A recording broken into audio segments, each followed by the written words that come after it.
পবিত্র ঈদুল আজহা যতই ঘনিয়ে আসছে ততই ঢাকা টাঙ্গাইল যমুনা সেতু মহাসড়কে যানবাহনের চাপ বাড়ছে। উত্তরবঙ্গের প্রবেশদ্বার খ্যাত টাঙ্গাইলের যমুনা সেতু দিয়ে বেড়েছে যানবাহনের পারাপার। এ নিয়ে টাঙ্গাইল থেকে বিস্তারিত জানাতে যুক্ত হচ্ছেন সহকর্মী আহমেদ রাসেল। রাসেল, আমরা যেমনটা আসলে জানি যে ঢাকা টাঙ্গাইল যমুনা সেতুর যে মহাসড়কটি রয়েছে সেখানে সবসময় আসলে যানবাহন একটা চাপ থাকে।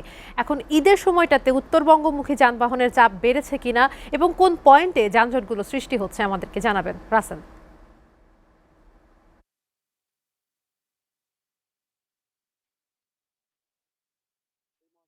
বিভিন্ন পয়েন্ট আমরা ঘুরে এসেছি, সেখানে কিন্তু দেখতে পেয়েছি যে যানবাহনের অনেক চাপ রয়েছে। তবে মহাসড়কে কোথাও কোনো যানজট নেই। যদি আমি আপনাকে দেখাই যে মহাসড়কের যে পয়েন্টটি আছে এটি আশিকপুর বাইপাস এলাকা। মূলত ভোর থেকেই আমরা এই মহাসড়কে ছিলাম। মহাসড়কের কোথাও কোনো সকাল থেকেও আমরা কোনো বাহন থেমে থাকতে দেখিনি। তবে গাড়ির চাপ রয়েছে।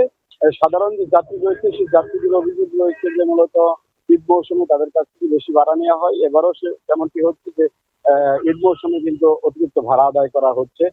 প্রশাসনের পক্ষ থেকে বলা হচ্ছে যে তারা মূলত শুধুমাত্র যানবাহন যাতে স্বাভাবিক চলাচল করে সেই দিকে কিন্তু লক্ষ্য রাখছে। একটি তথ্য জানিয়ে রাখি যে আজ ভোরে এই মহাসড়কের কালিহাতির সরাইল এলাকায় সেখানে কিন্তু একটি মর্মান্তিক দুর্ঘটনা ঘটে। সেই দুর্ঘটনায় 15 জন নিহত হয়। এই 15 জনের মধ্যে 15 জনের পরিচয় পাওয়া গেছে। তাদের মধ্যে 2 জনের বাড়ি চাঁপাইনবাবগঞ্জ আর বাকি সকলের বাড়ি কিন্তু নওগাঁ জেলায়।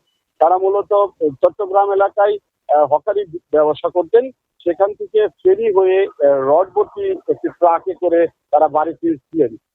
এই প্রশাসনের পক্ষ থেকে, জেলা প্রশাসনের পক্ষ থেকে মরদেহ সৎকারের জন্য প্রত্যেকটি নিহতর প্রতি 25,000 টাকা এবং যারা আহত হচ্ছেন তাদের প্রতি 15,000 টাকা করে দেওয়া হচ্ছে, এমনটা কিন্তু প্রশাসনের পক্ষ থেকে আমাদেরকে জানানো হয়েছে। তো এই মহাসড়কের যে অবস্থা রয়েছে সেটি কিন্তু আজ সন্ধ্যা থেকে চাপটা আরো বেড়ে যাবে, এমনটা কিন্তু প্রশাসন আমাদেরকে জানিয়েছে এবং আমাদের পূর্ব অভিজ্ঞতা থেকে তেমনটাই আমরা জানি। তবে সব মিলিয়ে আগামীকাল এবং পরশু দিন এই মহাসড়কের কোথাও কোনো জটলা সৃষ্টি হলেও হতে পারে। তবে এখন মহাসড়কের কোথাও কোনো যানজট নেই উল্লেখ করে। তো এই ছিল ঢাকা টাঙ্গাইল মহাসড়কের সর্বশেষ।